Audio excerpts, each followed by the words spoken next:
Olá, pessoal, tudo bem com vocês? Bem-vindos a mais um Papo Eco. Estamos no quarto episódio do nosso Papo Eco, trazendo para você sustentabilidade e bem-estar. Espero que vocês estejam acompanhando. Se você não estiver acompanhando, é só entrar aqui no canal. Já tem uma série de vídeos para vocês conferirem. E Pedro, quem a gente vai chamar hoje aqui? Conta um pouquinho para o pessoal. Pessoal, antes de mais nada, eu queria agradecer também essa presença. A gente está agora iniciando mais um episódio aqui no Papo Eco, é o teu podcast principal para sustentabilidade. Então, a gente vem entrevistando uma série de especialistas aqui, sempre buscando aprender mais sobre a sustentabilidade. E hoje a gente está recebendo uma super especialista num assunto que é muito interessante para todo mundo, que é a nutrição. Todo mundo se alimenta, não é mesmo? Então a gente está sempre com muitas dúvidas em torno disso. E a gente recebe hoje a Isabela Xavier. Ela que é especialista e nutricionista, pós-graduada em bioquímica e fisiologia da nutrição, é também empresária, possui a marca e é sócia da marca Posiciona Brands, já está aí mais de 5 anos atuando no mercado. E vamos nessa, vamos conhecer um pouquinho da Isa. E a primeira pergunta, Isa, que eu gostaria de te fazer seria o seguinte: a gente está falando hoje do tema alimentação e nutrição natural, né? E já surge muita dúvida aí, né? Nesse tema. Assim, a primeira coisa seria o seguinte: pô, o que de fato é uma alimentação natural? Oiê, gente, estou muito feliz de estar aqui. Muito obrigada pelo convite. Se convidar alguém que gosta bastante de falar, então vou ter que honrar esse espaço e essa cadeirinha aqui. Sei que a gente gosta. Então, muito obrigada pelo convite, é uma honra. Nós que agradecemos. E vamos falar de um tema super polêmico. Eu adoro falar de nutrição, porque nutrição é tão legal que todo mundo acha que sabe um monte, né? Então a gente encontra cada coisa por aí. Então eu acho que hoje a gente vai ter uma troca interessante aqui. Até para falar muito que, às vezes, nem sempre tem certo e errado. A gente tá para trocar e entender o que é o melhor para cada um. Acho que a individualidade é o mais importante. Quando a gente fala de natural, aí é um ponto que as variáveis vão diminuindo um pouquinho. Ou é natural ou não é natural, né? A gente não tem como fingir ser ali, né? Não dá para ficar meio em cima do muro. Mas uma alimentação natural, uma alimentação é aquela que é mais próximo possível do que a gente não desembala, né?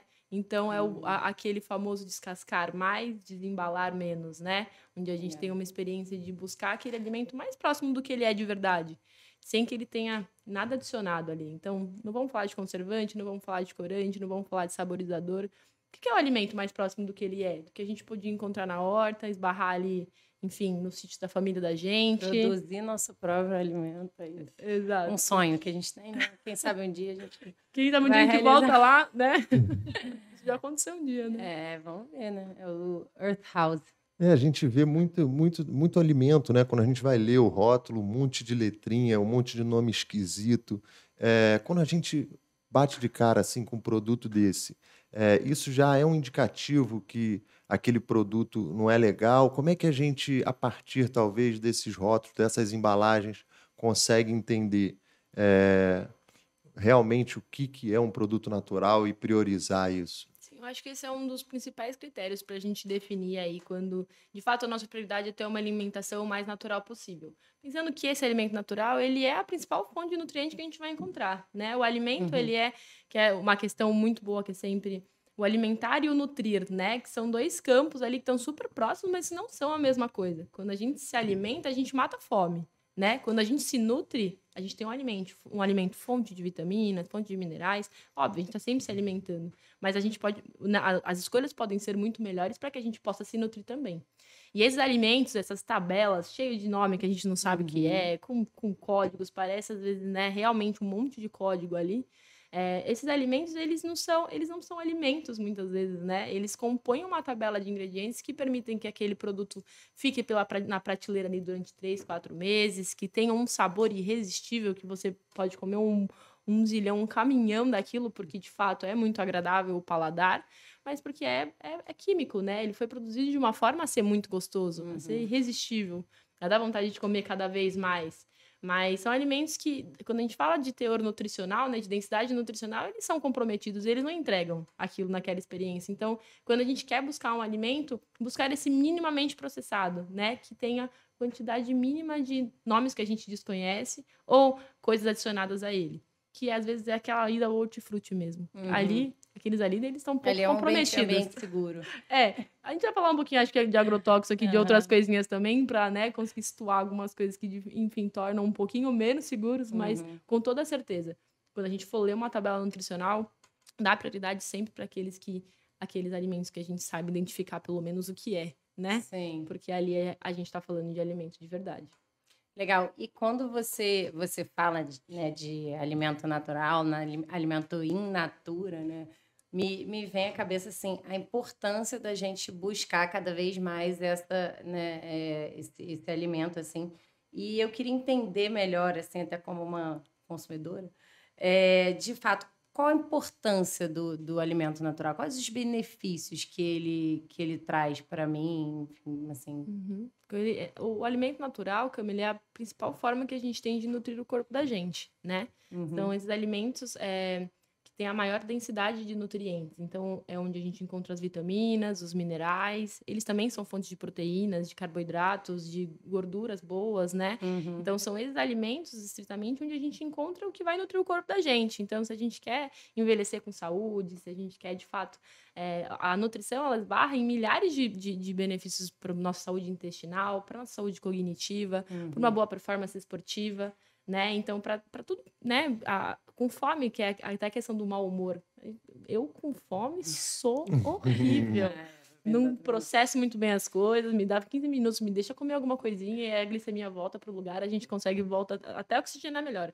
Então, a alimentação natural, ela é o que provém ali os nutrientes para que tudo funcione muito bem. Os nutrientes, eles servem para isso, né? Bioquimicamente falando, eles estão ali para servir de substrato para que o nosso corpo opere como a máquina que ele precisa. E aí o exemplo que eu sempre dou, até para paciente mesmo, a gente sempre tem maior cuidado com a gasolina que vai colocar no carro, às vezes, né, para beber o melhor tipo de álcool ali, porque aquele tem um gosto um pouco forte. Mas por que a comida da gente, a gente não pensa isso às vezes? A gente vai estar ali dando o mesmo... Qual tipo de energia a gente está oferecendo para o nosso corpo? Será que é a melhor opção? Ou será que a gente está indo no que é mais rápido ali para matar a fome rapidinho? É verdade. Hoje em dia a gente está até comprando alimentos no posto de gasolina, né? Então, assim, hoje as lojas de conveniência, né, acabam trazendo muitos produtos, né, que acabam sendo produtos que têm uma maior durabilidade, naturalmente trazem mais conservantes, né? Mas pelo que eu já estou entendendo aqui, é importante a gente realmente dar prioridade para os alimentos que são do hortifruti, das feiras, né? E com isso a gente já consegue ir a caminho de uma direção de uma Mais alimentação natural. mais natural. E aí uma pergunta assim que acaba surgindo seria o seguinte: eu vejo que tem os produtos orgânicos, né? Os alimentos orgânicos, e muitas das vezes isso envolve o agrotóxico, né? Então, como numa feira ou num hortifruti, assim, existe uma diferença dessa alimentação natural? Alimentação natural é realmente 100% orgânico ou, enfim, livre de agrotóxicos? Como é que é essa visão? Você consegue explicar um pouco para a gente? Eu acho que o mundo ideal seria esse, onde todos nós pudéssemos encontrar alimentos orgânicos com uma demanda, né, satisfatória e num preço super acessível, mas infelizmente esse não é o padrão que a gente encontra hoje. Numa pesquisa rápida para os alimentos que são, né, que de fato não têm agrotóxicos, assim, os orgânicos, a gente fala aí de pelo menos 30% a mais o valor. Se a gente for fazer um comparativo rápido, a gente encontra produtos até 200 vezes mais caros do que seria o produto tradicional, que é o Já produto está que tudo realmente muito passa caro, em né? grande escala. Exato. E E a gente já está tá falando de uma caro, inflação, e a gente já está falando de uma condição de fome muito absurda, né? Onde a gente não consegue nem garantir aí o direito à alimentação humana adequada no país. Então, Quando a gente fala de agrotóxico, seria a realidade ideal, assim, ó, que todos nós pudéssemos nos alimentar dos alimentos orgânicos, porque a gente fala realmente de um plantio onde os nutrientes, as vitaminas, os minerais se encontram com muita maior concentração nesses alimentos. Por quê? Porque é um tempo maior de plantio, né, o alimento que passa ali, tem algum tipo de agrotóxico, etc., ele tem uma vida de plantação mais curta, né, a terra pela qual ele é produzida é uma terra que é menos cuidada de forma natural, né, que passa por maiores manipulações. Então, quando a gente pensa num cenário de alimento orgânico, ele é o cenário ideal, falando de nutrição, mas disparado, assim. Porém, ele não é um cenário relativamente acessível, né? Sim. E aí, quando a gente está nessa compra do hortifruti, é realmente muito difícil identificar o que é ou não, até porque o que é orgânico hoje vem sinalizado, mas não dá para saber se tem mais agrotóxico ou se tem menos agrotóxico, que a gente sempre fala. Tentar escolher os alimentos da safra, né? Então, entender minimamente o que será que está sendo produzido agora pela terra, que não está sendo manipulada. Ah, legal. Né? Que é quando a gente vai no mercado e tem sempre aquele morango que parece que foi desenhado, nem parece que ele é de verdade, né? Parece que, enfim, é uma pintura, tamanho da cabeça, assim. Então, você encontra alguns alimentos e você fala, nossa, mas isso aqui tá muito... Aquelas maçãs brilhantíssimas, para estar encerada. Então, tem alguns alimentos, e até entra um contraponto de não querer consumir um alimento que tenha alguma fissurinha ou que não esteja tão bonito. Gente, os alimentos, eles são os alimentos do jeito que eles são, né? Por que a gente não dá tanto espaço para eles e a gente quer aqueles que estão sempre mais brilhantes? Então, é um conceito até de dar um pouco de atenção para esse alimento meio sofridinho, que às vezes pode ser que seja um orgânico. Daquela hortifruti pequenininha que fica na esquina do bairro, assim, ó, que ninguém dá muita bola. Sim, né? A feira também, né? De pequenos produtores. Então, perto da minha casa tem até uma feira que eu costumo ir. E eu acho que também é uma ótima opção, né, para quem tem perto de casa. Além de se ajudar alguém, você ainda compra um alimento que eu acredito, né, que seja. Né? Com certeza, Cami. E aqui a gente entra em um outro ponto muito legal. Os alimentos orgânicos, eles precisam, né, para que eles sejam de fato considerados orgânicos, eles precisam passar por um processo de fiscalização. Então, existem algumas agências que regulamentam esse processo. São poucas. E acho que em 2018 a gente teve um novo processo onde aumentaram-se as etapas para que pudesse ser considerado um produtor orgânico. Esse processo é caro. Então, a gente tem uma série de produtores de subsídio por aí, espalhados pelo Brasil. O pequeno produtor de verdade, aquele que vai plantar ali na terrinha dele, né? Que a gente sabe que tem um cuidado e ali realmente uma questão de sobrevivência que não está fiscalizado como orgânico, porque isso é extremamente caro. Sim. E para ele ali, ele realmente quer só vender a mandioca, gente. Ele quer só realmente ali alimentar a família e sobreviver. Então, às vezes... E é isso, é local, tá próximo. É realmente perguntar de onde vem. Às vezes, né, a gente nem pensa nisso, nessas grandes redes que a gente frequenta também. Então, por que não? Às vezes, dá uma atenção ali para aquele hortifruti menorzinho. Ou dá um pulo na feira. Vamos ver como estão os alimentos da feira. E é isso, é encontrar mais sabor e mais teor nutricional. Porque, de fato, esses alimentos, eles são menos manipulados. Eles passam por menos processos químicos ali. Pô, bacana. Então, parece que, né, é realmente um desafio hoje, né? A gente conseguir se alimentar de forma 100% natural, à medida que a gente, tem um acréscimo tão grande, né? 30%, que dado bacana. E por um outro lado também, né, a gente vê que é um desafio também plantar em casa, né? Assim, dá vontade de, então, pessoal, vamos então plantar. Eu mesmo, já plantei bananeira, já plantei abacaxi. Tô esperando até hoje ele dar, porque... abacate. Não deu? Não vingou abacaxi? Não, demora um ano para nascer. A gente plantou, cada um plantou um na sua casa. Um ano, cara, para comer um abacaxi. Um ano para comer um abacaxi. E ele é o pequenininho, que é o verdadeiro, né? Sem agrotóxico.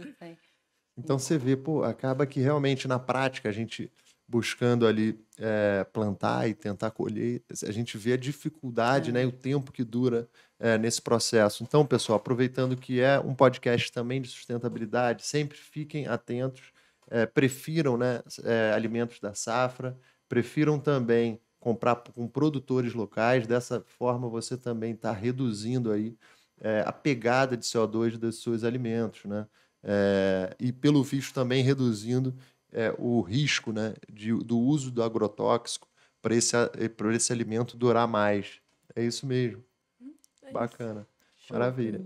E até aproveitando o gancho, né, e pensando aqui nos alimentos que eu consumo diariamente, eu queria saber, Isa, assim, se existe mesmo, assim, olha, 3 alimentos que a gente precisa tentar comer assim, ou por dia, ou no mês, ou na semana, porque assim, eu não tenho nem ideia de qual a frequência que eu tenho que comer esses alimentos. Se você tem alguma dica para dar para o pessoal que está assistindo a gente em casa, olha, aqui vai por esse caminho que você está no caminho certo. Existe isso? Show. Então, vira e mexe, a gente fala que existem alguns alimentos que eles bombam, é o momento deles, e aí eles estouram e parece que eles precisam estar presentes em todas as condições, assim, né? Vou dar um exemplo aqui, que foi o óleo de coco durante um período, que a gente na indústria acompanhou, que tinha óleo de coco em cápsula, tinha o próprio óleo, né, em formato de óleo, mas tinha óleo de coco em todos os produtos de cabelo, em todos os produtos snacks. A gente fez um desodorante de óleo de coco, Verdade. um natural. A gente teve um boom de óleo de coco porque era o momento dele, assim, era o momento dele brilhar. E aí ele virou um super alimento, etc. Então, vira e mexe, sai algum alimento que é para que você... E aí as promessas são inúmeras, né? Se você quer emagrecer, vai nesse alimento. Se você quer ter saúde, viver até os 150 anos, é esse alimento. Então, Funciona para tudo. Funciona para tudo. O alimento é, putz... E aí a gente volta aqui e fala, pera... Né? O que a gente precisa de fato ali para ter saúde, para ter, né, para se manter saudável? O que o nosso corpo precisa? E aí eu vou um pouquinho além também do que é um alimento e estruturar o que a gente chama de grupos alimentares ali, que são 3. É fácil também, né? Então essa é a base do meu atendimento. Meus pacientes no começo ali eles precisam entender que pelo menos 3 vezes nas 3 principais refeições ao dia eles precisam comer esses 3 grupos, porque depois dali se eles entenderem o que são esses grupos, eles conseguem fazer boas escolhas, né? Então, que são os construtores, que a gente chama que são as fontes de proteína, né? Que são as carnes, as leguminosas, os ovos, os leites, né? Os derivados ali, então são as fontes proteicas. Os energéticos, que são as fontes de energia, que são os carboidratos, então as batatas, os pães, os macarrões, né? Arroz, os cereais, que a gente fala. E os reguladores, que são as principais fontes de vitaminas e minerais, principalmente as leguminosas, as hortaliças, as frutas, Então, esses grupos, a gente consegue destrinchar dessa forma. E a partir de, então, conseguir fazer escolhas onde a gente consiga montar um prato com essas 3 opções, eu tenho uma alimentação que a gente chama de qualitativa, né? Então, óbvio, cada um tem uma porção ali do que deve comer de cada um, mas eu consigo colocar aquela qualidade naquele prato, naquela condição. Bom, hoje eu consegui oferecer para o meu corpo as proteínas, os carboidratos, né? A gente tem as gorduras também, as vitaminas e os minerais de uma forma mínima. Né? Então, vira e mexe, a gente escuta em alguns protocolos muito loucos. Protocolo não, isso não é um protocolo, mas nessas mitos de dietas. Então, dieta do chá. O que você dá de densidade nutricional para o seu corpo tomando chá? Né? Você vai estar hidratando ele ali, fazer um montão de xixi. E quando é a dieta só da batata? Onde que está a proteína? Onde está o resto dessa energia? As outras vitaminas e minerais? Se a batata não é capaz de entregar tudo aquilo. E a gente, nessas dietas de monoalimentos, que é só um alimento basta. Eu vou comer só esse alimento só até emagrecer tantos quilos. Eu já fiz uma da dieta da fruta. Só comia fruta. Essa é gostosa, pelo menos. Tem uma são mais fruta e suco de laranja, baseado em nada, baseado na minha mente. Eu achei que... Sozinha, você nem viu uma blogueira fazer assim? Tem no Google ali, nem tinha essa opção, mas eu falei, acho que eu vou comer fruta. Mas, enfim, acho que é isso. É muito importante você passar isso pra gente, que eu nem sabia que tinham esses 3 grupos. Não sei se você também... É incrível. Então, parece que, assim, no final do dia não tem um alimento ou outro, né? É realmente, assim, o grupo dos alimentos que vão fazer a diferença ali na hora da alimentação. Em termos, assim, do que evitar, né? Você teria, assim, alguns grupos que seriam importantes evitar, alguns alimentos específicos. Como é que você enxerga isso em ponto de vista nutricional? Tá.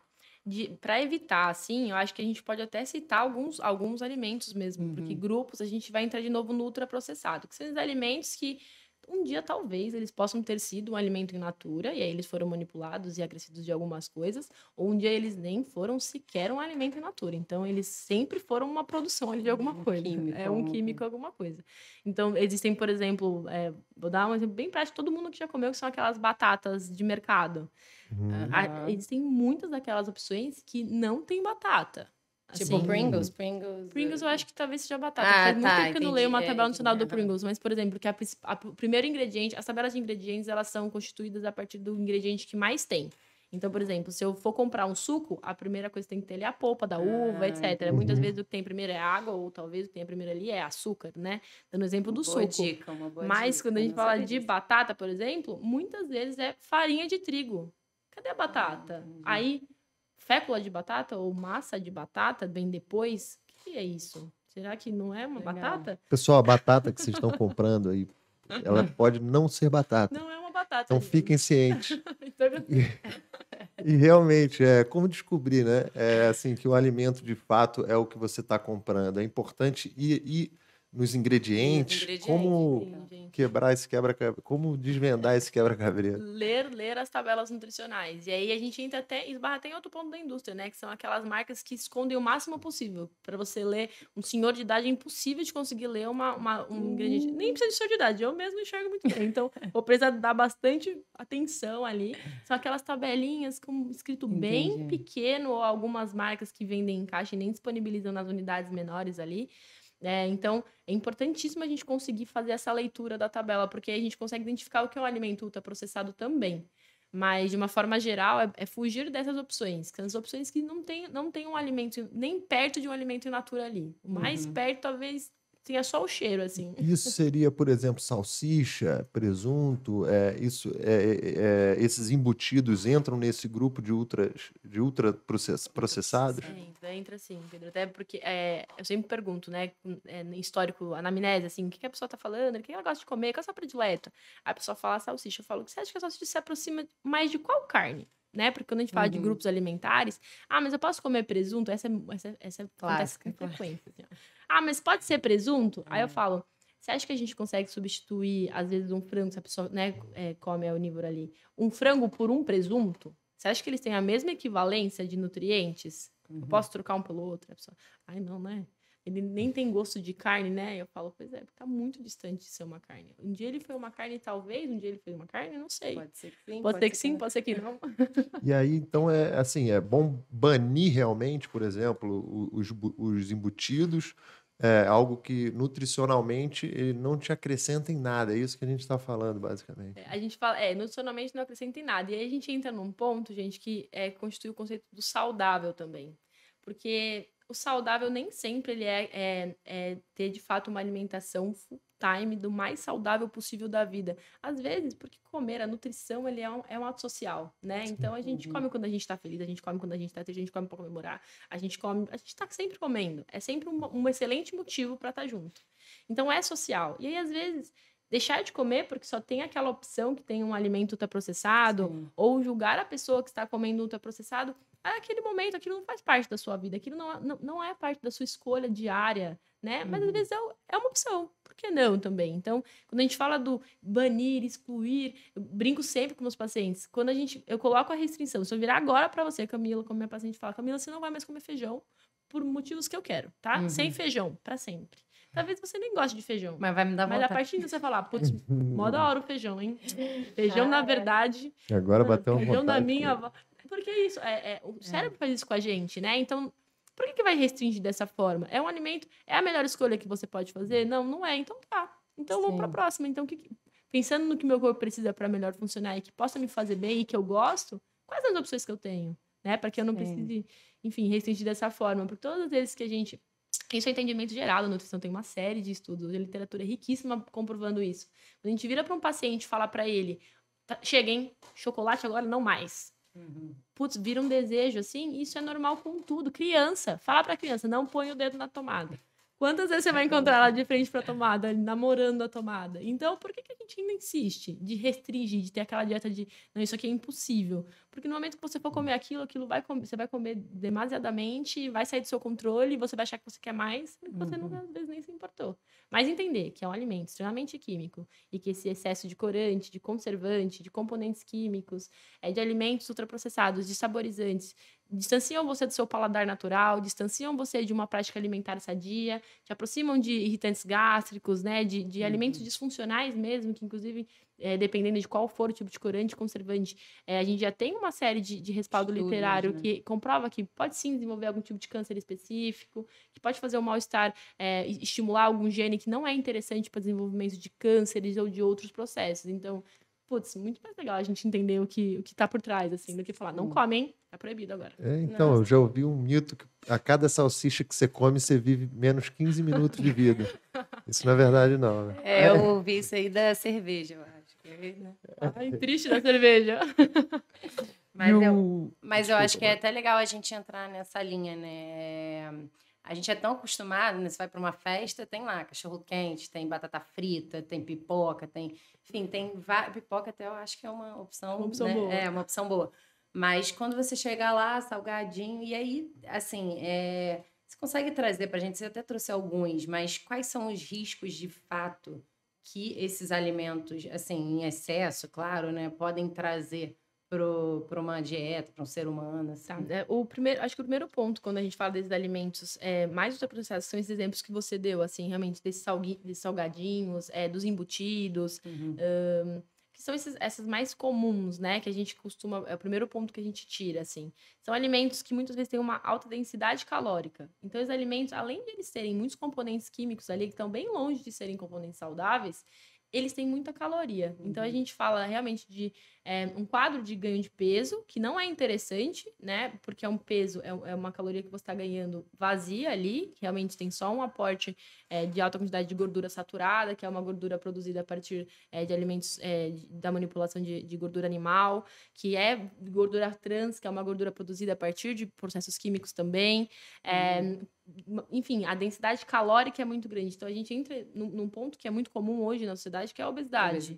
Né? Que é realmente muito difícil de lidar e que desenvolve milhares de outras doenças crônicas que também, infelizmente, são muito comuns, como a diabetes, como a hipertensão. E esses alimentos, eles são fontes quase unanimamente de açúcares, né? Que a gente aí está muito próximo do que são os quadros de diabetes. São de sódio, né? Porque como que eles vivem tanto tempo numa prateleira? Como que eles, né? Como que os alimentos têm esse sabor tão impossível, né? Que aí a gente esbarra no glutamato monossódico, que é um dos saborizadores mais comuns aí, que dá essa vontade de comer mais e mais sempre. É esse carinho ali, gente, que tá dentro dessas tabelinhas nutricionais pra gente foge ficar dele, de olho hein, gente? dele. Foge dele. Vai fugindo dele. Então, esses componentes, eles têm esse tipo de nutriente que, de fato, contribui para a obesidade, contribui para doenças crônicas também, com uso contínuo. Infelizmente, a gente pode chegar nesse tipo de condição, nessa condição clínica, realmente, de uma doença crônica que é muito comum no Brasil. Hoje, infelizmente, nós temos números altíssimos, tanto de obesidade, de sobrepeso, diabetes, hipertensão. Então, ficar muito atento no que hoje a gente encontra nisso, que aí cria-se a síndrome metabólica, que é a junção deles ainda, que ainda é mais comum. Porque um esbarra no outro, né? Você tem hipertensão, daqui a pouco você realmente desenvolve uma diabetes, porque realmente é uma disfunção. Então, se você tem uma diabetes, coisa vai levando a outra. Com certeza. E parece que o jogo não tá fácil, então, né? Por um lado, os orgânicos, né, tão caros. Por outro, você vai para todo lugar e tem a pipoca ali que salva, mas tem né, grande parte tanto de pipoca, não tô entendendo. Juro, sim, mas muito, assim. A pipoca, eu falo que tem licença poética. Pode ser janta, pode. Pipoca pode. Pipoca é tá janta? Liberado, hein, pessoal? Essa pergunta é boa pra gente fazer. Pipoca é janta? Gente, a pipoca... Por que não? Né? Vamos falar sobre os grupos alimentares aqui. Numa dieta individualizada, por exemplo, a gente entra até no que é a comida confortável. Às vezes, a sua comida confortável é pedir a comida da sua avó, né? Da sua mãe ali. Ela é uma comida que você não vai comer sempre, né? Não vou comer ela em todos os dias, todas as refeições, mas é uma comida que, putz, hoje não tô legal. Tudo que eu queria é um bolinho de fubá da minha avó, assim, sabe? E aí, a minha comida confortável, assim, ó, faz tempo que ela tá top 1, é pipoca. Então, tô estressada hoje, vai ser pipoca. Aí depois eu penso ali em como alcançar os outros nutrientes, né? Então, a minha proteína vai vir aonde? Pipoca, ela entra como energético. Então, o meu construtor vai vir aonde? E aí eu vou comer uma frutinha ali, fazer alguma coisinha, talvez uma salada depois, né? Sim, Refogar uns legumes. Pronto, bati os meus grupos alimentares, porque aí eu mantenho pipoca na janta. Então, respeitar a individualidade, se é tão especial para a pessoa, e aí entra em um dos pilares para mim do atendimento nutricional, e que às vezes, infelizmente, a gente não vê ser comum na prática, que é o respeito pela pessoa como indivíduo na nutrição. Então, eu como nutricionista, sei o que é importante para ela a nível de nutrientes. Mas o que é importante para ela a nível social? O que é importante para ela a nível emocional? Né? Então, é só falar que não, tira, acabou, não vai mais.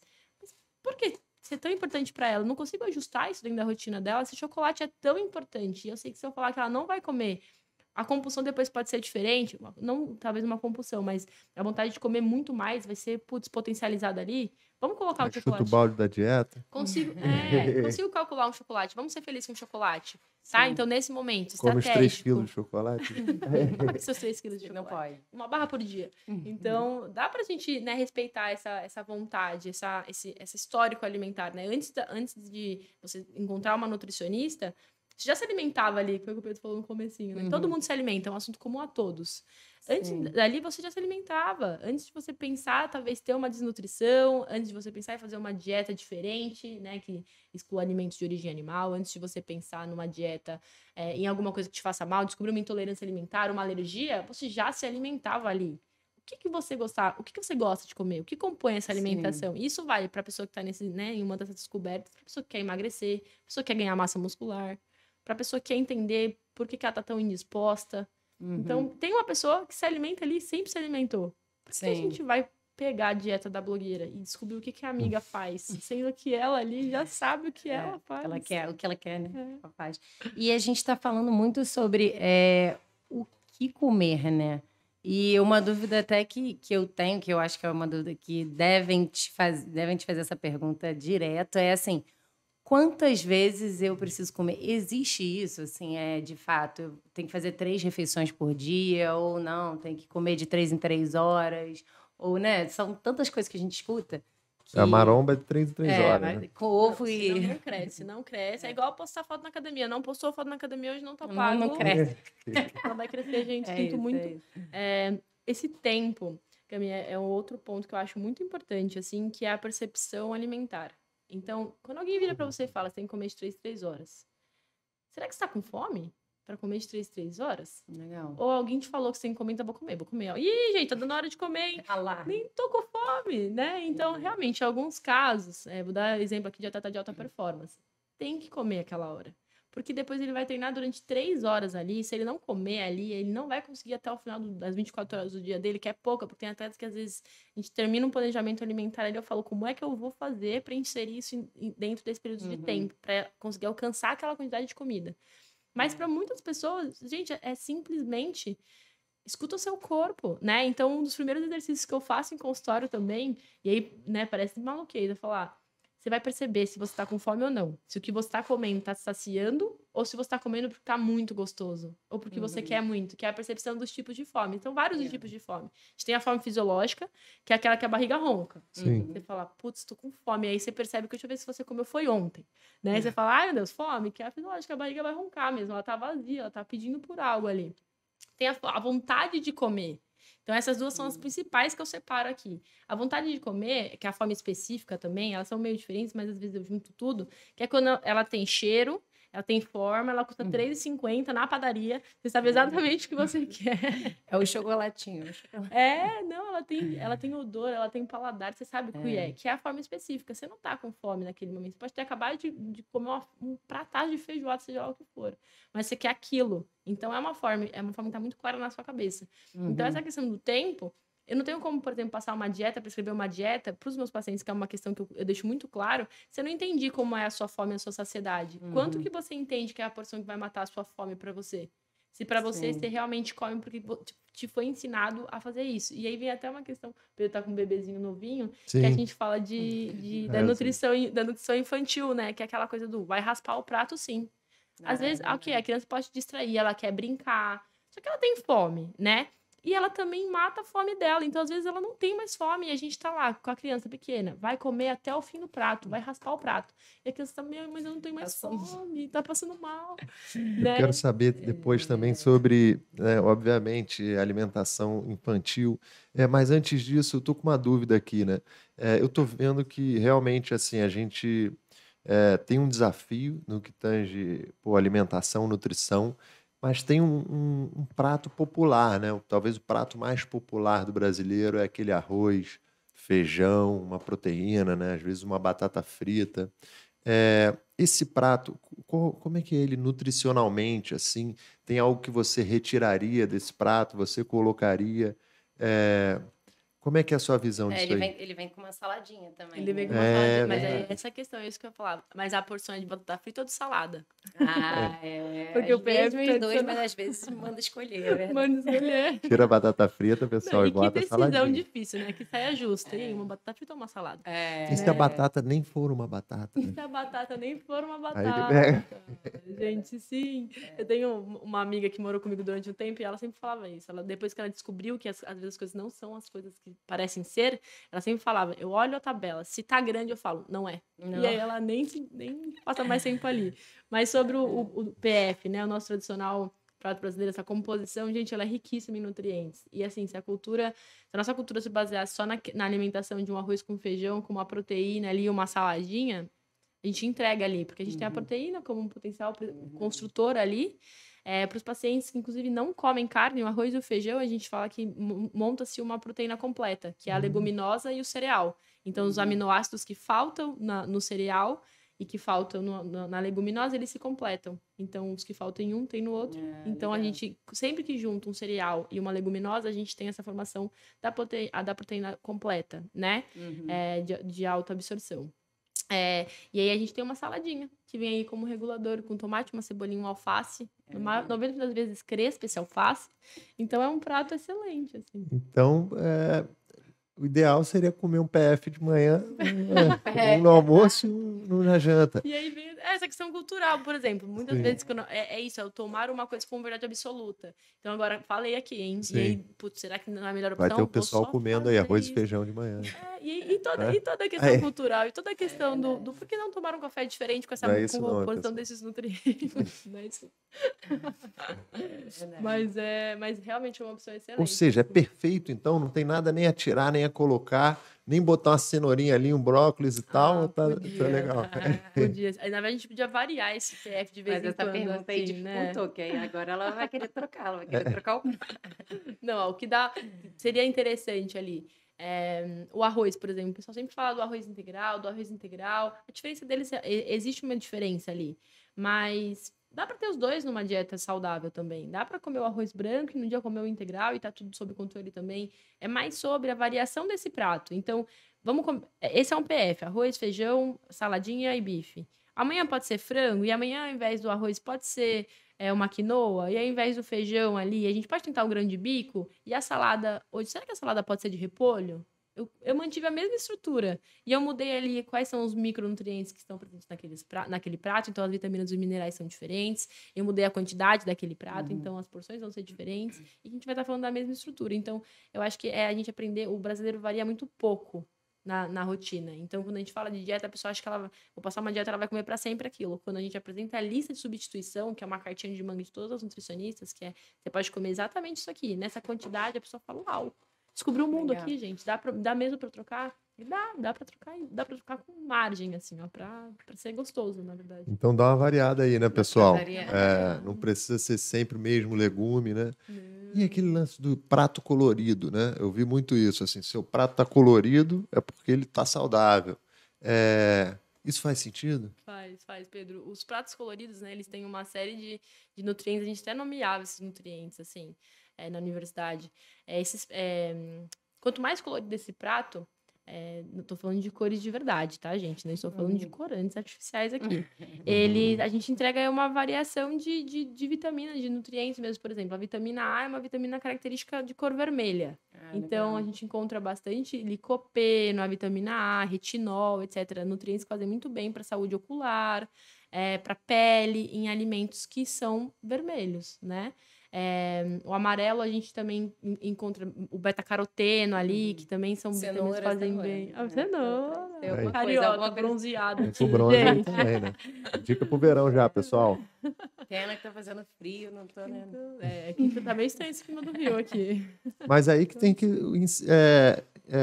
realmente consumir vitamina D, né? Sim. Não sei, eu tô com uma pergunta mesmo, porque eu fui pro sul e tô morando um período lá e me colocaram essa questão, né? Que seria importante avaliar se é necessário, como, né, ficar muito menos exposto ao sol, complementar a dieta, por exemplo, em torno de vitamina D. A vitamina D, gente, ela é um tabu incrível, assim. E aí entra até numa questão de, infelizmente, às vezes, a alimentação não ser suficiente. Né? E aí a gente entra no que, às vezes, a indústria pode fazer pela gente ali, a nível de suplementação. A vitamina D, ela é um hormônio, né? A gente produz, então é uma vitamina que nosso próprio corpo produz, mas que ela precisa de exposição solar. Então, se a gente tira o Pedro do sol, a gente limitou essa produção, né? Sim. Fica um pouco mais difícil ali de conseguir produzir essa vitamina D a partir de nenhum sol, né? E a alimentação, hoje, a gente não consegue encontrar a quantidade de vitamina D ideal via alimentação. E a vitamina D é uma vitamina muito importante. Ela participa de muitos processos de densidade óssea, ela participa de muitos processos de energia mesmo, de disposição. De questões psíquicas hoje, imunidade, atua diretamente na imunidade. Então, a falta de vitamina D, ela realmente é um fator de desnutrição ali, é um fator de Então, disfunção do é importante quem organismo. não está acostumado, né, a Sim. pegar o sol. Sim, é muito comum nos países ocidentais, assim, que são muito frios, né, a deficiência de vitamina D, justamente porque a gente esbarra na questão de não conseguir produzir. Nós ainda somos um país tropical, de fato tem um dia ou outro frio ali, mas nossa exposição ainda acontece, mas aí entra em outros pontos. Então, a maior produção de vitamina D é a partir da exposição de grandes ossos. Então, quem toma sol no fêmur, né, que é o maior osso que a gente tem difícil, e não pode ter proteção solar, então a proteção UV que a gente passa no nosso protetorzinho diário, isso também inibe a produção. Quanto tempo a gente passa no sol sem ser o sol que é o sol perigoso ali, né? Que realmente tem os raios UV que podem fazer mal, né? Que é o sol do meio-dia, etc. ali. Tem um horário certinho, agora eu não me lembro, mas é começo do dia e final da tarde, que são os horários ideais para se expor ao sol. A gente toma sol esse horário? Hoje, dentro do escritório, dentro da rotina moderna de trabalho, etc., é muito privilegiada a pessoa que consegue, inclusive. Então, os hábitos, no final, assim, eles podem influenciar como a gente se alimenta ou como a gente tem que se alimentar ou se nutrir, Sim. né? Isso, acaba dando um gancho bacana, porque, pelo visto, assim, se você pegar sol, você não precisa ingerir, talvez, vitamina D ou, enfim. Não, manutenção. Quais tipos de hábitos, assim, que eles acabam complementando, assim, a nutrição? Tem alguma outra coisa, assim, além de pegar um bronze, pegar um sol legal e tal, que possam, assim, contribuir, né, para uma nutrição adequada? Tem super, Pedro. A gente fala muito da atividade física. Então, a atividade física e a nutrição, elas são aliadas ali. O educador físico é um dos nossos melhores amigos ali na prática diária. Né, os dois caminham muito juntos. Quando a gente fala de hábito saudável mesmo, então, a praticar a atividade física, né? Sair do estado de inércia, sair do sedentarismo, principalmente para quem é sedentário, achar uma atividade que gosta de fazer, principalmente para quem tem doença crônica, né? Então, a gente melhora muito os controles glicêmicos com a atividade física, com melhora da oxigenação. A gente melhora, enfim, não tem... realmente, a atividade física, ela está muito bem associada à nutrição. Eles caminham assim, muito bem, assim. Outro ponto, gestão hídrica. A gente não tem como falar de nutrição sem falar de água. Eu costumo dizer que água não é negociável. Água não é negociável. Eu negocio o seu chocolate, eu negocio a cerveja, tá? Deixa eu entender onde cabe essa cerveja. Mas a água é 70% do corpo humano. Como que a gente não bebe água, né? E hoje a gente tem uma limitação em gestão hídrica danada. A galera não gosta de beber água, não gosta do gosto da água. A gente escuta de tudo hoje. Realmente porque perdeu o hábito, né? Na correria do dia a dia, você não dá atenção para beber água. Então...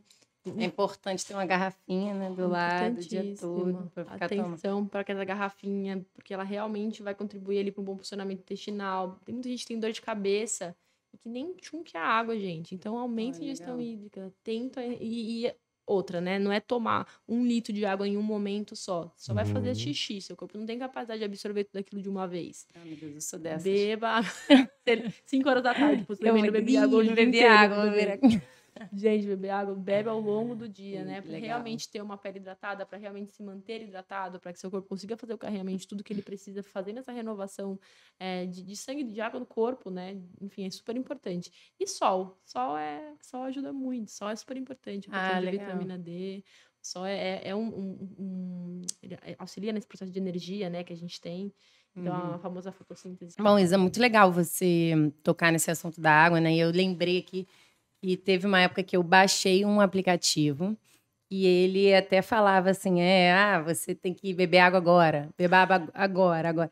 Você tem algum para indicar? Realmente funciona? Ele tá ali certinho em quanto tem que beber? Porque, né, não sei. A gente super indica aplicativos de beba água, assim, ó. Super, porque a gente realmente entra numa quinta marcha de trabalho, na correria do dia a dia, pra você falar, calma aí, gente, só um minutinho aqui, deixa eu beber minha água, por livre e espontânea vontade, com a cabeça funcionando com 1000 coisas do dia a dia, eu mesma, assim, funciono por aplicativo. Então, eu lembro, gente, peraí, minha água.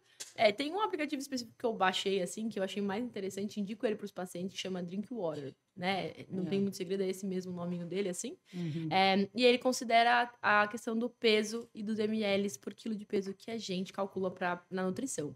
Então, fica-se... Hoje, o padrão de água para ingestão por pessoa é de 35 a 45. 45 a gente estipula mais para atleta, tem um gasto, uma perda hídrica maior ali da atividade física, de alta intensidade.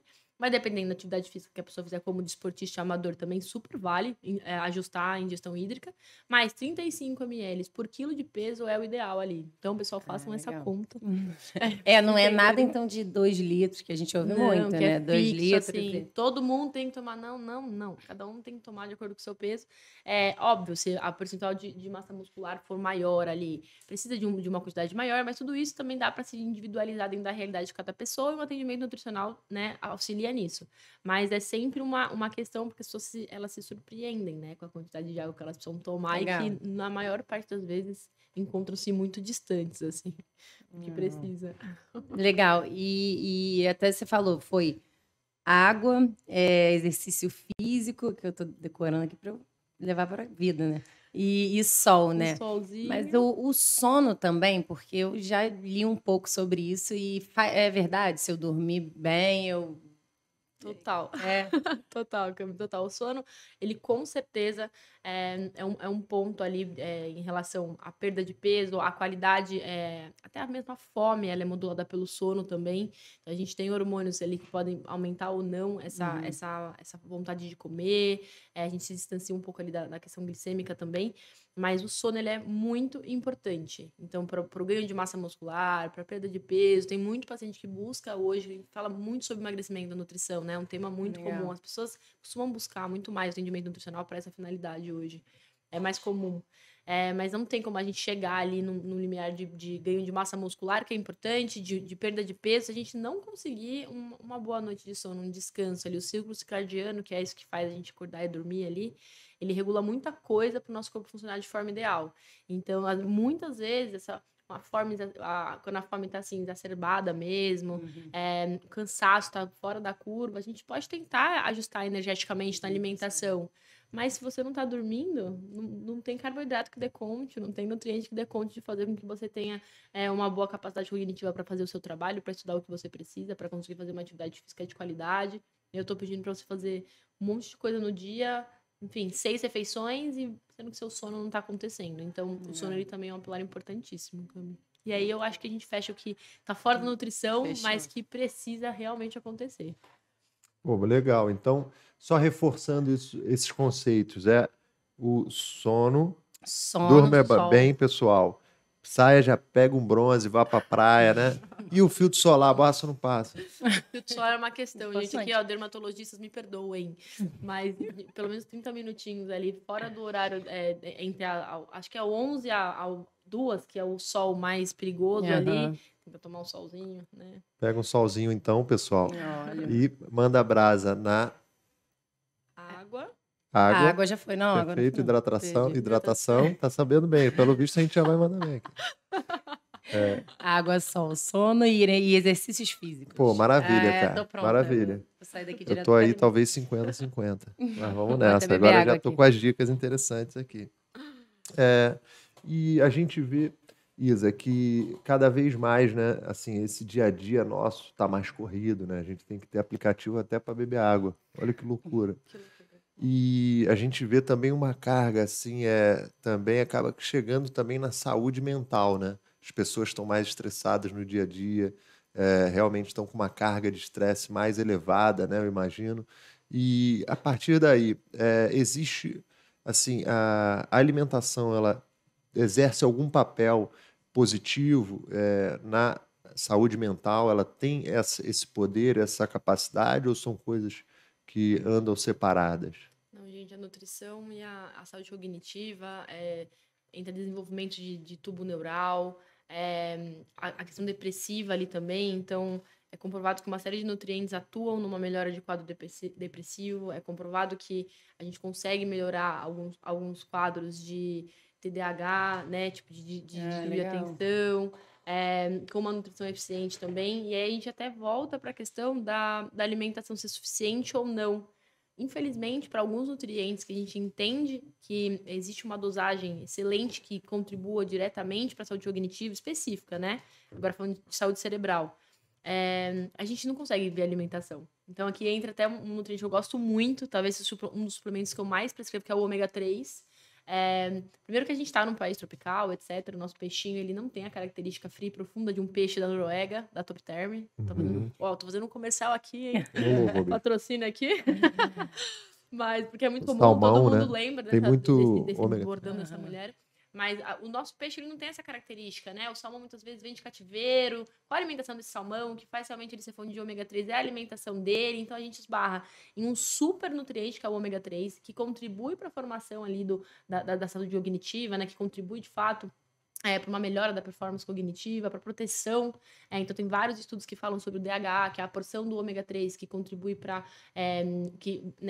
apresenta melhoras para doenças neurodegenerativas, como Alzheimer, Parkinson, etc., que a gente não consegue via alimentação. Eu não consigo dosar 900 miligramas de DHA dentro de uma alimentação. Seriam precisos ali 20 quilos de peixes, né, de ingestão de peixe.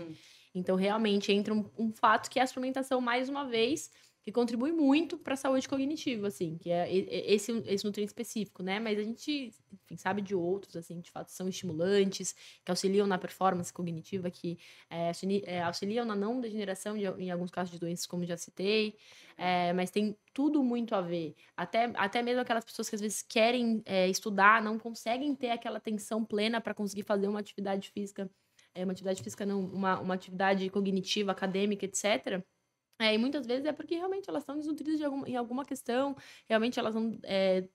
tá difícil, o trabalho do cérebro ali para se concentrar, às vezes tá precisando de uma forcinha. E a gente consegue contribuir isso nutricionalmente, sim. E, assim, no final do dia, então, a gente consegue se alimentar, pelo visto, e ter uma nutrição legal, mas a suplementação, ela é essencial, ela é caso a caso, porque, por exemplo, eu atualmente não uso nenhum tipo de suplemento. É, isso é algo recomendado ou é algo que, às vezes, se você se alimentar direitinho, né, você não precisa recorrer a suplementos? Ou, não sei, talvez devido, né, talvez a questões de idade ou, enfim, locais, como a gente já viu aqui, acaba sendo necessário isso? É por aí? É por aí, Pedro, é por aí, porque cada caso é um caso, né? E é por isso que a gente pede os exames bioquímicos apresentam muita coisa pra gente, e cada caso é um caso. A gente sabe hoje, pelo padrão alimentar, pelas regiões, né, pelo hábito de consumo, que alguns nutrientes, eles tendem a estar depreciados ali, algum tipo de dieta específica. A gente sabe que muitas vezes, dieta específica que eu falo, por exemplo, o próprio veganismo, assim. A gente sabe que em alguns casos é preciso olhar com mais atenção para alguns nutrientes que são propensos a apresentarem déficit ali. Mas é caso a caso. O suplemento que serve para amiguinha talvez não sirva para você, que não vai servir para o outro. E é por isso que os exames são importantes. Mas infelizmente ou felizmente, não sei, né? A gente fica nesse alimentação, ter uma base de alimentação natural, que foi o que a gente conversou. Eu acho que ela é indiscutível, mas entender que o suplemento pode sim auxiliar em muitos processos hoje, porque infelizmente a gente não consegue ingeri-lo de forma natural, entendendo os benefícios que a gente já entende na literatura, não deixa de ser uma coisa extremamente positiva que a indústria propicia, né? Então, se eu posso ter esse nutriente nessa concentração, dessa forma, e melhorar esses aspectos, com um nutriente realmente ali natural, que, né, passa por um processo da indústria ali, obviamente, mas por que não também? Principalmente quando a gente fala de algum tipo de doença. Então, pessoas que, de fato... vou dar um exemplo de interação medicamentosa. Então, é muito comum alguns medicamentos interagirem com o cálcio. Cálcio é um nutriente super importante. Essa interação, ela pode causar realmente alguma desmineração óssea. Então, se a pessoa tem... Principalmente mulher, né? Porque mulher... a gente já tem uma propensão a absorver menos cálcio, toma anticoncepcional muito cedo, ansiolítico, milhares de outras questões. A mulher tende a ter uma densidade óssea menor do que o dos homens, por exemplo. E a gente tem esse cenário, uma suplementação de cálcio super interessante para a mulher, porque às vezes é difícil bater essa suplementação, essa quantidade de cálcio numa dieta tradicional. Então, a gente já observa um quadro clínico de uma pessoa que já existia antes da nutrição. Então, a gente volta naquilo que eu já falei. Você já existiu ali no seu hábito alimentar. Então, você mesmo pode me dizer, talvez, com que eu tenho que ter mais atenção ali no seu recordatório, no que você nunca comeu. Então, a pessoa... O que você tem aversão? Nossa, eu nunca na minha vida tome nenhum tipo de derivado, não gosto de vegetais verdefolhosos, eu vou olhar por causa dessa pessoa. Eu nunca na minha vida comi nenhuma fonte de ferro. Não como carne vermelha, não como leguminosas, não como verdefolhosos. Tá, gente? Vamos olhar aqui pro Já ferro. acende uma A luzinha gente já ali. consegue identificar. Legal. Então, cada caso é um caso. O indivíduo ele é muito rico pra gente falar que todo mundo é igual. Legal. E assim, até falando sobre suplementação, né, e falta de vitaminas, me faz pensar uma coisa que eu li, que até um dado interessante aí, 15 milhões de brasileiros hoje se declaram vegetarianos, e isso é quase 8% da população. Uau.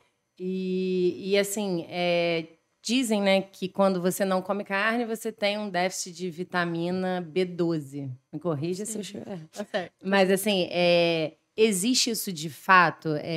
Como é que funciona para quem é vegetariano, geralmente? O que você indica como nutricionista? A vitamina B12 ela é uma vitamina presente estritamente em alimentos de origem animal. Isso não é porque Deus escolheu eles e falou, mas em vocês. É porque ela é produzida a partir de uma atividade bacteriana que acontece estritamente nos tecidos animais mesmo.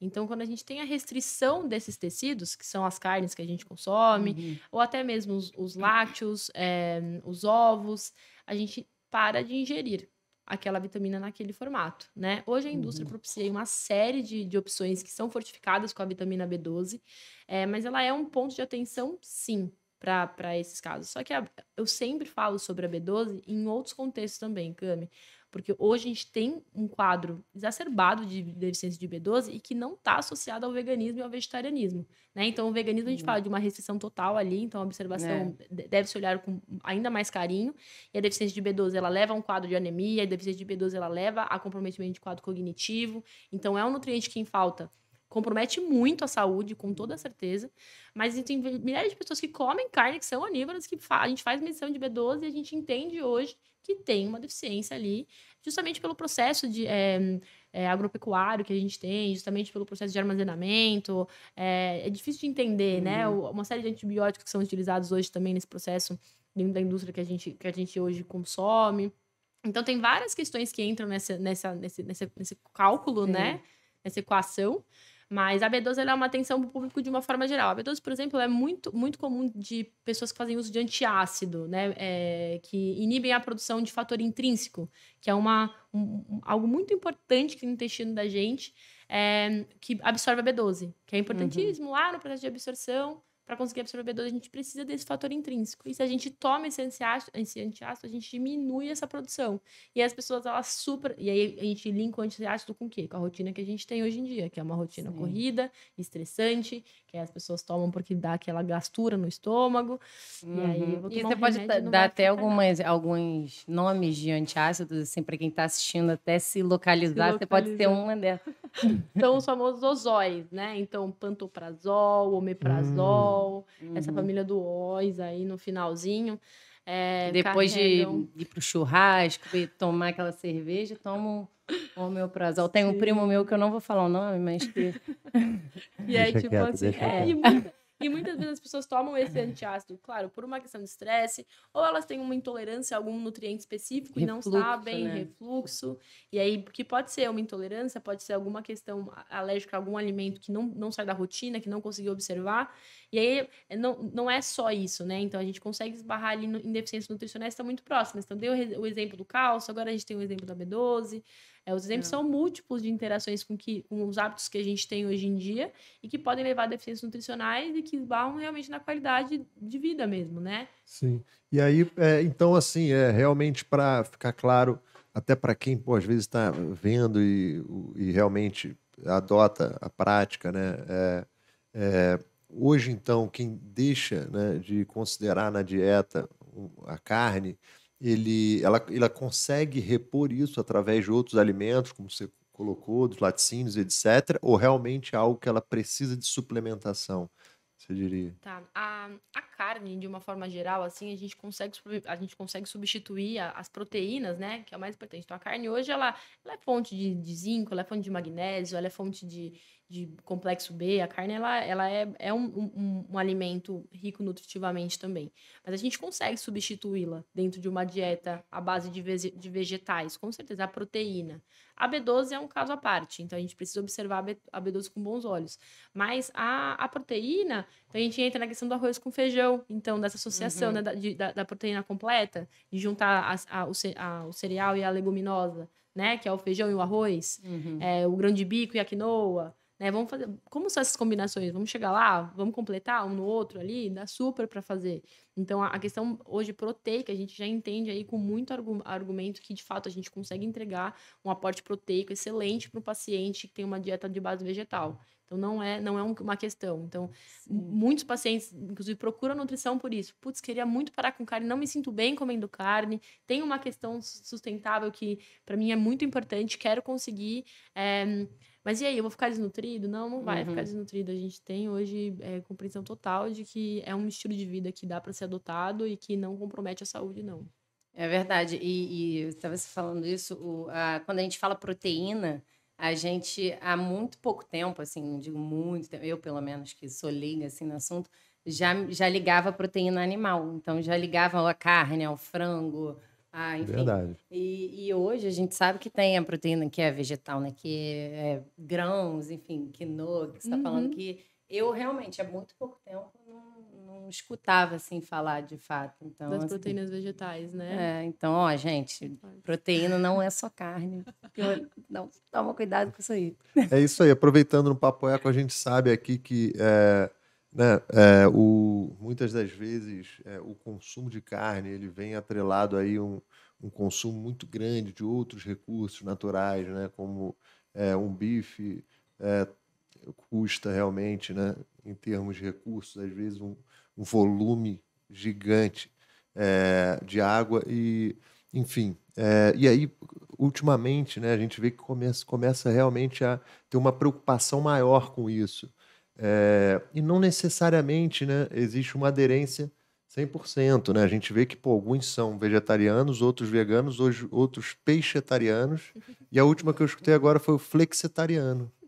Né? Então, assim, estão surgindo uma série de variações, né, disso, e realmente parece que está trazendo assim um mercado novo, muito mais preocupado, né, com a forma, com a origem dos alimentos e com essa preocupação. Hoje você enxerga também assim uma preocupação crescente em relação à alimentação natural.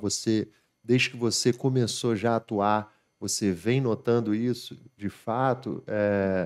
Ou você está vendo o pessoal assim deixando, às vezes, de partindo para o vegetarianismo e entrando em talvez deficiências em outras vitaminas e etc. A gente observa, na verdade, Pedro, que o mercado de saudáveis, ele vem escalonando, assim, né? Então, as pessoas, elas vêm... Acho que talvez até nesses últimos anos de pandemia, tenha sido uma das heranças positivas que a gente pode tirar dessa experiência muito doida, né? Que foi ficar preso em casa, cuidar da saúde, ter a saúde como principal cuidado ali, né? Acho que a gente não tinha experimentado isso em muitos bons anos ali.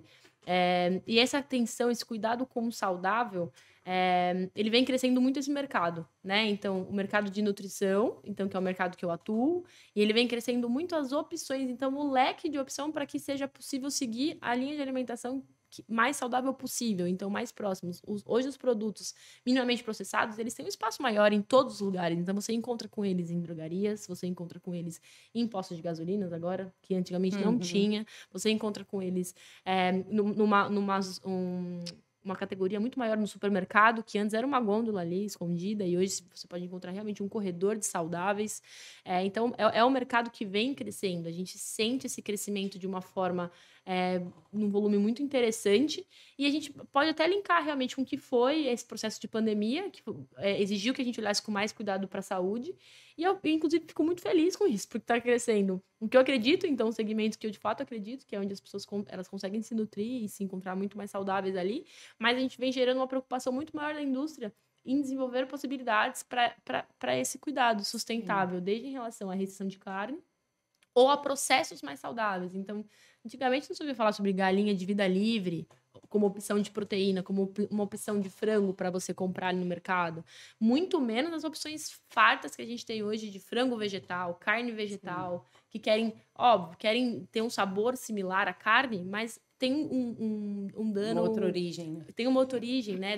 Tem a possibilidade da pessoa que, de fato, quer tirar aquele tipo de opção do cardápio, de se sentir feliz, satisfeita ali. Nutricionalmente, nem sempre é equivalente, até porque essas opções, elas vêm ali com alguns aditivos também, etc.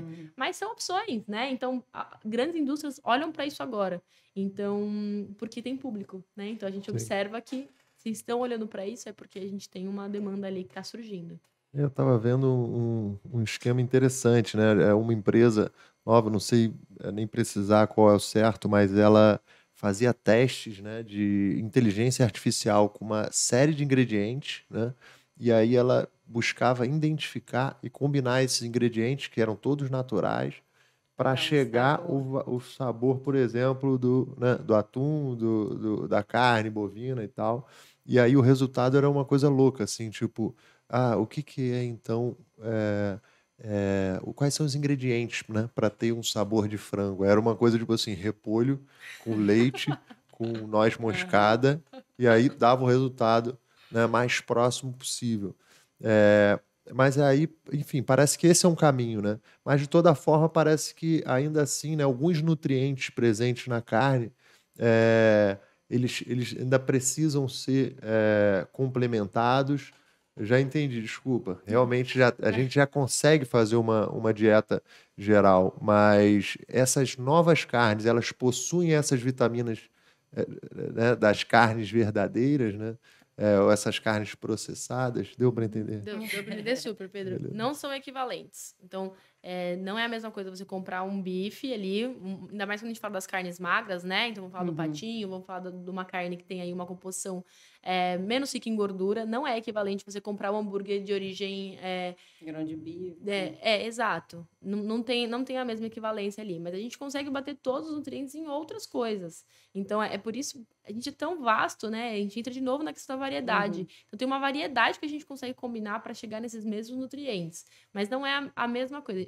A nível de proteína, talvez sim. Talvez a gente consiga fazer uma porção ali, até mesmo de um grão de bico, ou até dessas industriais, a gente chega em proteína, mas aí entra em outros nutrientes, né? Eu falo muito mais porque a porcentagem de gordura dessas carnes vegetais, às vezes, elas vêm um pouco justamente pela palatabilidade. Mas não é equivalente, não dá para substituir, vou trocar um hambúrguer de carne e colocar um daquele, mas num todo, com certeza absoluta dá, porque a alimentação ela começa da hora que você acorda até a hora que você vai dormir, né? Então você tem durante um dia para destrinchar ali um consumo proteico, um consumo de ferro, um consumo de zinco, um consumo de complexo B, um consumo de magnésio. Então, nutricionalmente, a gente tem total condição de alcançar as mesmas vitaminas e nutrientes de uma dieta onívora numa dieta vegetal. Então, acho que é até um pouco ignorante o pessoal que fala, não, isso é impossível, etc. A gente tem respaldo suficiente na literatura hoje de que a gente tem condição de bater isso com alimentos de origem vegetal. Então come um hamburguinho vegetal, às vezes complementa com a sopa, né, nutritiva, e vamos nessa. E bora! Faz um hamburguinho de grão de bico para o almoço. Um falafel. É uma delícia, inclusive. E até pensando falando de almoço e falando, né, disso, eu queria até saber se existe mesmo uma refeição que é a mais importante do dia, sabe? Ou isso aí que eu acho que deve ser uma dúvida de muitas pessoas. Deve te perguntar, existe isso? O café é mais importante, ou o almoço, a janta, enfim. Posso pular a janta, sabe? Tem esse negócio. Não, o mais engraçado da janta não, mas é que depois das 18 não pode comer muito. Tem isso. Isso aqui aí fica um potencial calórico. Assim, virou 18 horas, se antes o carboidrato tinha 4 calorias, agora tem 12, acabou. Bateu o relógio. Em relação à refeição, eu falo muito sobre o café da manhã, mas aí também é muito de conduta, é de profissional para profissional. Então, hoje são inúmeros os protocolos ali. Eu acho que o café da manhã, ele é uma fonte de energia muito importante de um tempo que você vem de jejum do seu sono. Então, você diminui o cortisol, que é o hormônio responsável por te fazer despertar, que é o hormônio que causa estresse. Você está acordando, ele está te estressando ali. Essa é a função do hormônio. Dentro do ciclo circadiano, o cortisol está ali por causa do estresse. Então, você abaixa ele quando você dá um pico de insulina. Então, você tem um momento confortável com o aumento da refeição. E essa refeição precisa ser completa. Não adianta, comer uma banana e sair correndo. Vamos tentar os grupos nessa refeição também, Legal. de uma forma suficiente para você, respeitando sua individualidade, o que você gosta de comer aquele horário. Então, eu falo muito sobre o café da manhã, até porque tem alguns estudos que respaldam que as pessoas que comem diminuem a quantidade de comida ao longo do dia, então, que comem mais no café, elas sentem menos fome no almoço, elas sentem menos fome na janta, né? E tem os lanches intermediários que entram ali no lanche da manhã, no lanche da tarde, também são opções, não precisam ser tão completos, que podem vir ali para realmente matar uma fome, etc., complementar nutriente. Mas o café da manhã, ele realmente contribui para esse início do dia, né? E aí entra outra questão que eu prezo muito nos meus pacientes e no meu bem-estar, que é você estar disposto e ativo cognitivamente para produzir, para ter um dia produtivo. Então, se você não tá dando nutriente, combustível pro seu carro não anda sem combustível. Por que você quer sair de casa em jejum e passar tanto tempo, enfim, fazendo com que ele tenha um esforço a mais de produzir energia a partir do seu próprio corpo? Isso eu falo até em processo de emagrecimento. Quer emagrecer? Você vai emagrecer comendo. A gente não precisa tirar, restringir de uma forma geral esses nutrientes do seu corpo, porque ele vai precisar de força para produzir energia a partir dele mesmo. Que essa quebra de gordurinha que a gente quer, mas que a gente consegue fazer em restrição calórica planejada. Ficar de jejum. Ficar de jejum, que é um protocolo muito comum também, né? Então, sempre uma questão de jejum também. Legal. Eu tenho amigas, né? Grandes amigas que fazem jejum intermitente. E ficam sem comer desde a hora que vai para academia à tarde, fica sem comer e aí só almoça no dia seguinte. Isso faz mal à saúde, assim, porque a gente também escuta de vários lados, né? Algumas pessoas indicam, outras pessoas não indicam. É um protocolo, né? Que faz mal, é prejudicial? A gente, hoje na nutrição, vai muito de conduta. Então, cada nutri tem direito a seguir a sua conduta, né? A gente, de fato, se compromete, a gente é, de fato, comprometida com a saúde, mas cada uma tem aí a sua forma de seguir. O jejum, ele é um dos protocolos. Tem gente que tem uma adesão danada com o jejum, né? Que consegue ali uma questão de melhora de peso. Tem, inclusive, pessoas que têm obesidade, resistência à insulina. Tem alguns quadros que o jejum, ele pode ser realmente mais interessante.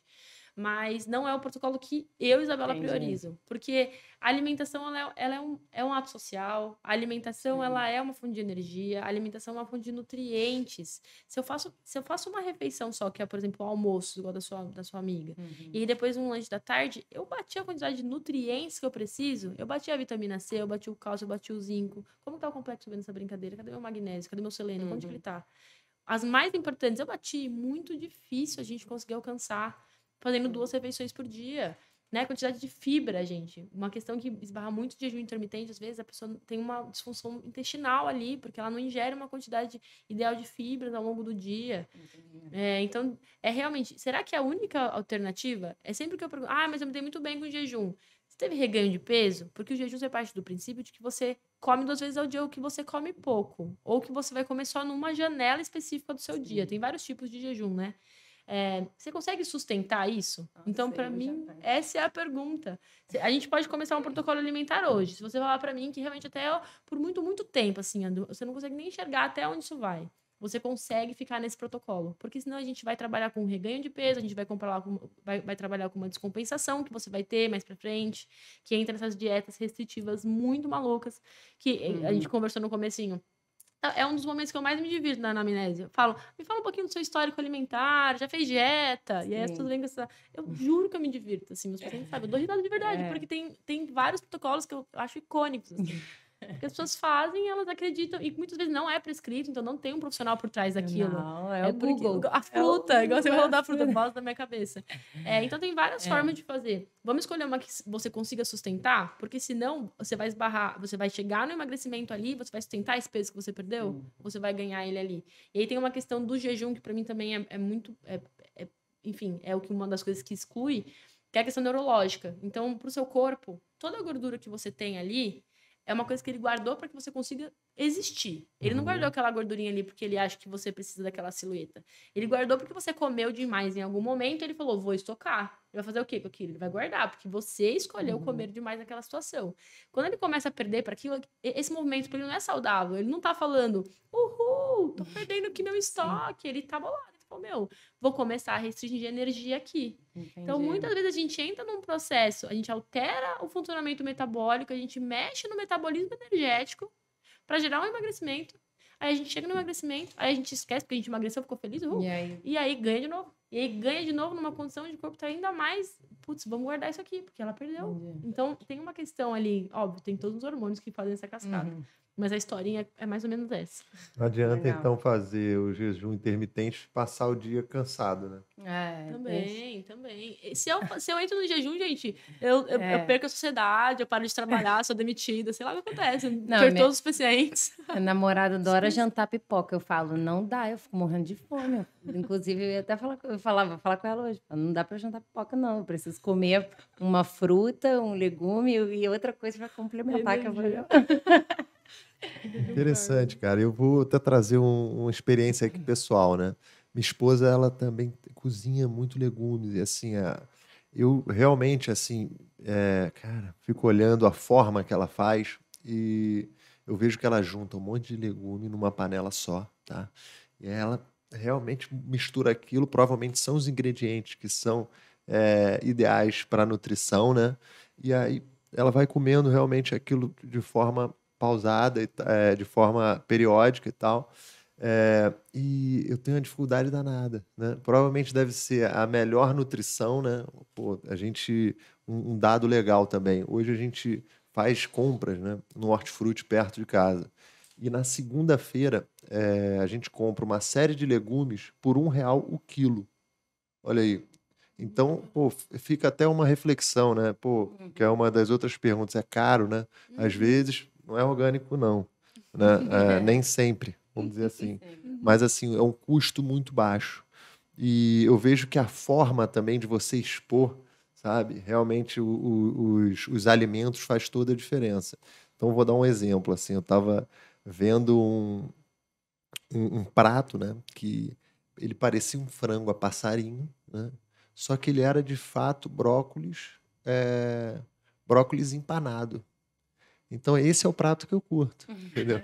É que aquele que prato, parece... é o prato que engana a sua cabeça, sabe o que eu estou querendo dizer? Então, eu vejo que também a forma, né, de consumir, ela às vezes faz total diferença, né?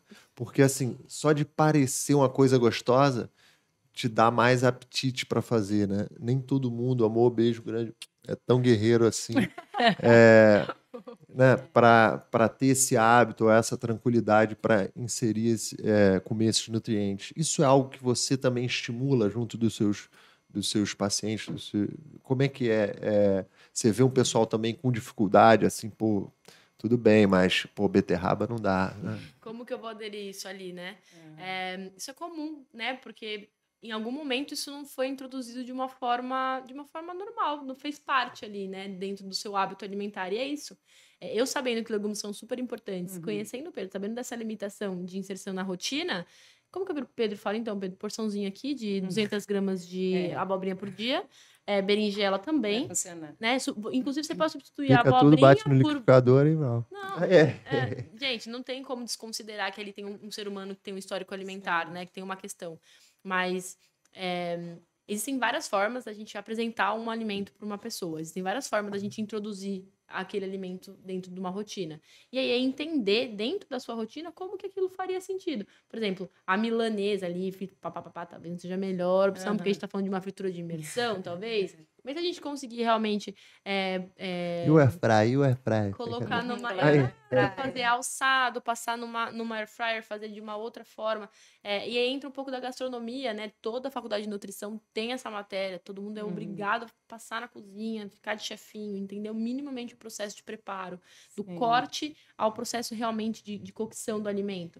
Então, conseguir indicar para o seu paciente, se ele está falando para você que ele gosta de uma coisa crocante, por que você vai dar uma coisa refogada para ele? Né? Ele tá falando... enjoa, né? Também, se você não mudar né? Como é que Enjoa. A dieta em si, se ela é monótona, a adesão é muito baixa, e é isso, a gente vai chegar... Qual é o seu objetivo? Vai o emagrecimento, mas depois você vai sustentar esse tipo de coisa?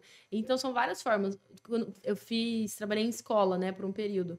E aí, é muito difícil você virar para uma criança e falar, vamos comer beterraba. Sim. Cenourinha cozida. Aquele momento para ela pode gostar da cor, tem criança que come super bem, mas... O paladar é muito infantil, né? Então, conhecer o doce ali, os olhos brilham. É um processo de desmame, muitas vezes, dependendo do hábito da criança, né? Sim. Da criação da criança. Põe no feijão, para cozinhar junto com o feijão. Então, lá em casa é assim, né? Põe tudo no feijão. Aí o Põe que a que tem no beterraba feijão, no meu fogo. amigo? Não sei. Será que tem feijão no Mas feijão? deve ter coisa boa aí, nutritiva com É. certeza. Então, Aí- o nosso feijão, por exemplo, lá na escola, às vezes ele era laranja, às vezes ele era realmente como tem a cor da beterraba legal. ali. E aí a criança gosta da cor. Ela não me entende que aquilo ali tem uma beterraba. Mas eu tô conseguindo colocar uma demanda daqueles nutrientes ali. Então, são formas, né, de trabalhar. Às vezes bater mesmo. Vamos ter com alguma coisa, vamos Sim. né, misturar eles. Eu tenho feito bife de repolho, que você corta o repolho no formato bife, Do aí você bife. fala, um bife de repolho. Eu vi uma blogueira fazendo e ela chama de bife de repolho. Então também é tipo isso, é um brócolis ali, só que se você chamar de bife também já te ajuda a, né, levar pra uma coisa diferente, sabe? Assim, não é um repolho, é um Sim. bife. Só não botar o...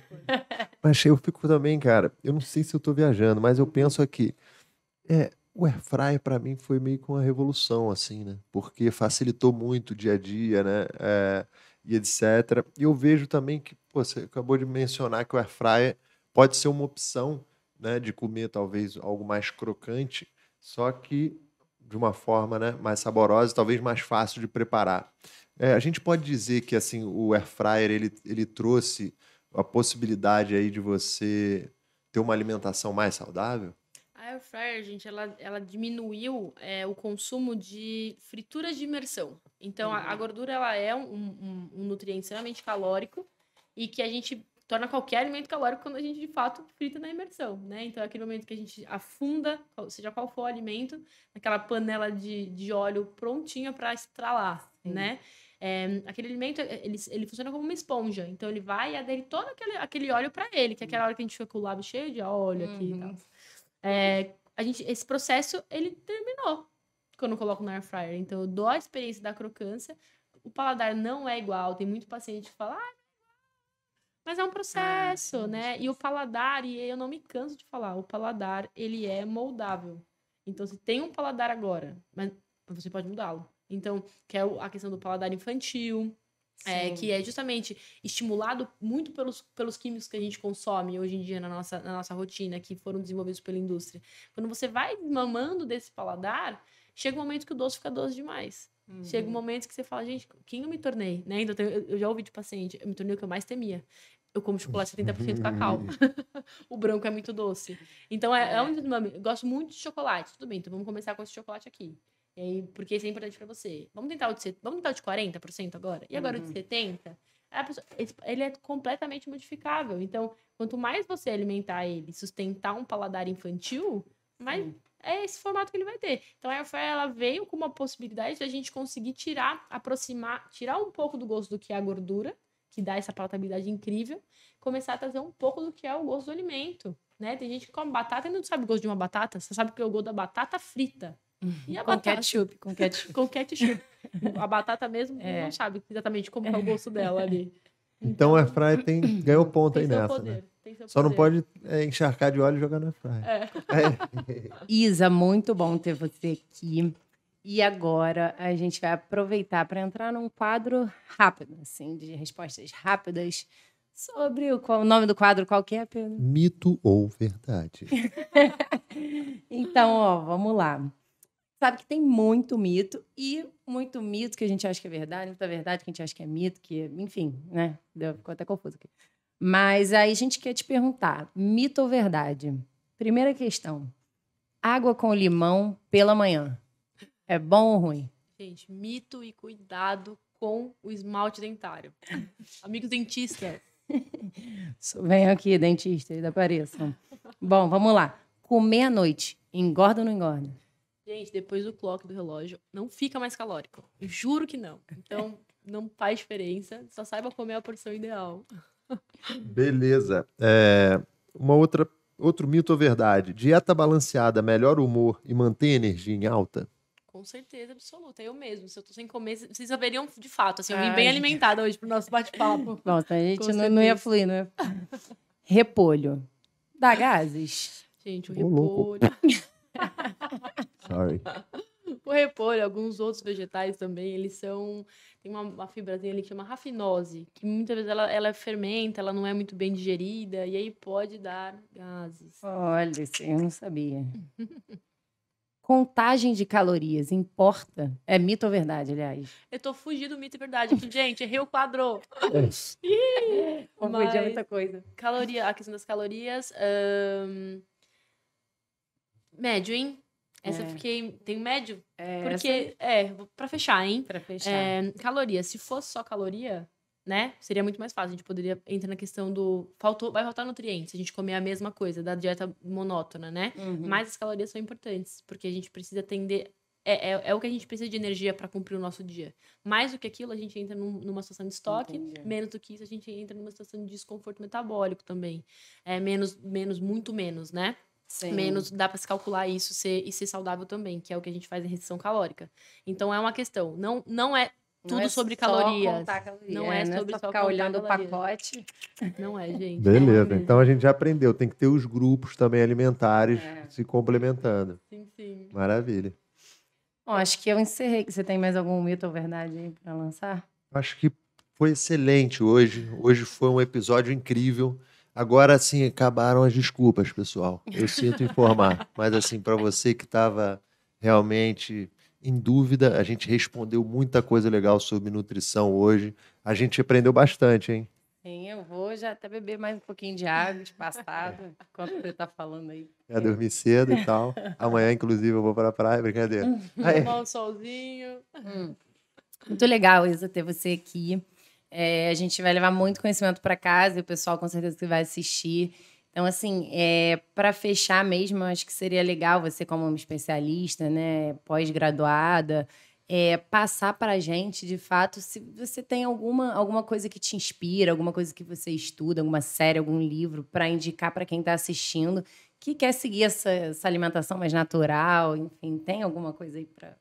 Show, gente. Bom, eu que tenho que agradecer esse espaço incrível que vocês abriram aqui. Me diverti muitíssimo hoje. Enfim, eu gosto muito de nutrição. Nutrição foi um acerto, assim, em relação ao que eu gosto de fazer, eu gosto de falar, o que eu gosto de estudar. Mas acho que dentro do que a gente conversou, tem alguns documentários que eu sempre indico, assim, pra galera se posicionar, entender um pouquinho o que é o outro lado, que é o Cowspiracy. Que fala bastante sobre a alimentação ali, como que funciona o sistema agropecuário também. Eu acho que está na Netflix, né? Netflix. Não, estão todos Tudo no Netflix. Netflix. Sim, o Water Health também é a mesma coisa. Então, falam um pouco sobre a questão da indústria farmacêutica ali também, para a gente conseguir criar uns critérios, entender um pouco como as coisas funcionam. Acho que os dois são a principal base, assim. E tem um livro muito legal que fala sobre não a questão de peso, das dietas, de tudo ser sobre caloria, que é o peso das dietas. Para muita gente que tem dificuldade de adesão de uma dieta justamente porque acha que é sobre comer pouco, e aí envolve toda a questão do comer como uma questão muito, muito além do que é isso. Então, eu acho que essas indicações são legais, assim, pro pessoal começar a entender um pouquinho do nosso papo também. Pô, maravilha. E quem quer conversar com você, entender um pouquinho mais do seu trabalho, né? Eu abro até a oportunidade para você contar um pouquinho o que for necessário em relação à empresa ou a sua forma de atuação, deixar seu Instagram, seu contato, enfim, manda bala.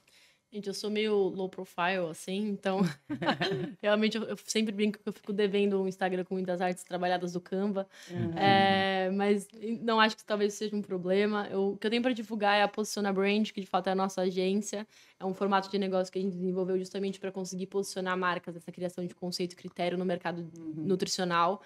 Então a gente entende que hoje a indústria ela possibilita muito no nosso consumo, e a gente quer poder auxiliar, respaldar, a gente quer poder abrir espaços e criar critérios via prescritor, via mercado, posicionamento no ponto de venda, via comunicação, que é a tríade do nosso trabalho. Então, sigam a Posiciona Brand, a gente está começando agora, mas tem muito trabalho envolvido já. E dá o arroba ali pro pessoal na câmera, arroba Posiciona Brand. Eu acho que é a primeira vez que eu olhei para essa câmera durante todo esse programa. A ideia é essa. Pô, foi muito bom, né? Obrigada. E tudo que é bom passa rápido. Então foi assim mesmo, pessoal. É assim que a gente hoje vai se despedindo de um super episódio que trouxe muita informação útil, né, sobre nutrição, sobre alimentação natural. Que quebrou vários mitos, né? Então, gente, fica ligado aí no Papo Eco, que vai levar sustentabilidade e bem-estar para o seu dia a dia, né? É isso aí, cara. Hoje eu também tive a companhia top de linha aqui da minha irmã, parceira e tudo mais, Camila Santomaior. Lindos, É muito lindos. bom, pessoal, trabalhar em família, hein? Recomendo. E, gente, preciso aqui mandar um recado, tá? Você que está buscando conteúdo sobre sustentabilidade, sobre bem-estar, quer acompanhar os especialistas realmente, entender sobre as novidades que estão ocorrendo no mundo da sustentabilidade, você já acessa aqui, comenta aqui embaixo sobre qual tipo de assunto você gostaria de ver no Papo Eco, curte o canal, ativa a sineta e blém, blém, blém, blém, blém. Vamos nessa. É isso, gente. A gente vai trazer vários conteúdos de sustentabilidade. Já tem alguns no canal, mas fica ligado que vem muito mais por aí. E queria agradecer nossos apoiadores. Bora nessa, agora é importante, vai. Começa aí, começa aí. Pessoal, os apoiadores do Papo Eco, né? A gente tem a Ecológico, você que está buscando aí alguma solução de sustentabilidade para aplicar no teu dia a dia, opte por produtos da Ecológico, ecologico.com.br, você pode acessar lá e já começar tua jornada em direção a uma vida mais sustentável. Bom, a gente quer agradecer também a Multiarte Studio. Você quer fazer live, podcast que nem o Papo Eco e vídeo, não deixa de acessar o Instagram deles. Thiago é um cara muito parceiro. Salve, Thiagueira. E fica aqui aguentando a gente, né? E aprendendo muito com a gente, né, Thiago? Bom, gente, acho que é isso. Até o próximo episódio. Valeu, pessoal. Papo Eco, hoje com a Isa. Muito obrigado, Isa. Obrigada, Vamos pessoal. ecoar. Sucesso. Vamos ecoar a sustentabilidade. É isso aí. É Papo Eco. Ecoando a sustentabilidade pelos 7 cantos do Brasil. Fechou.